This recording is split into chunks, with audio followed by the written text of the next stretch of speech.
Good morning, Chattanooga. Here's a quick look at today's top 5 stories. We start this morning at the Tennessee Capitol, where a new initiative that could result in annual rate increases for customers of utilities like Tennessee American Water and Chattanooga Gas is on its way to the governor.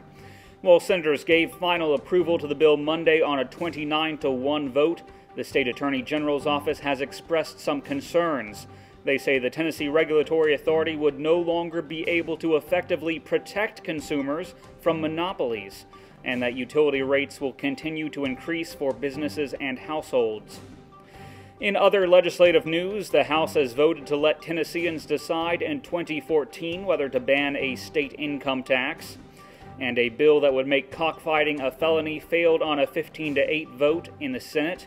Under the bill, a first offense would have remained a misdemeanor, but subsequent offenses would be a felony punishable by up to 6 years in prison, and spectators would receive $500 fines.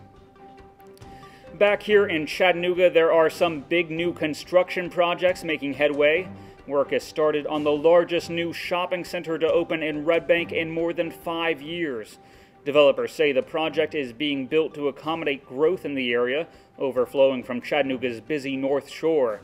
The shopping center will include a Family Dollar store, expected to open in July, and possibly a restaurant or offices. In addition, city planners have given developers the go-ahead on a proposed 254-unit apartment complex on Shallowford Road in East Brainerd after more than an hour of debate between residents and developers. Planners originally delayed a vote on the landings at Ashwood last month after opponents argued the high-density apartment complex violated the area's community plan, would increase traffic, and wouldn't be visually appealing. The proposed $26 million complex is scheduled to open in 2014. Next up, better watch your speed. Law enforcement officers will be out in force across Tennessee this weekend and next weekend as part of a More Cops, More Stops crackdown.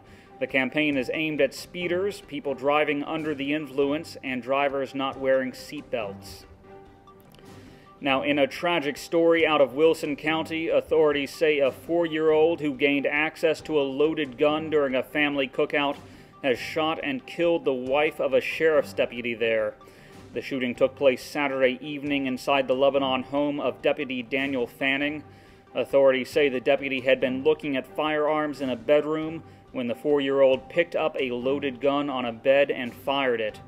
The 48-year-old wife was pronounced dead on the scene. The TBI says the gun used was not a service weapon, and the 4-year-old is not related to the Fanning family. And in election news, the Fort Oglethorpe City Council has voted to put the question of Sunday alcohol sales on the ballot. Voters will decide on the issue November 5th. And the runoff election to decide who will round out the Chattanooga City Council will be held today. Councilman Jack Benson faces challenger Larry Groen in the District 4 race. Neither candidate received the required 50% plus 1 vote in the March 5th election.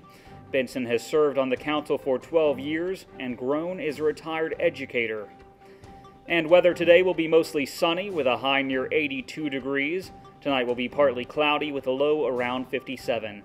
I'm Harrison Keeley. For more on these stories and updates throughout the day, follow us on Facebook and visit timesfreepress.com.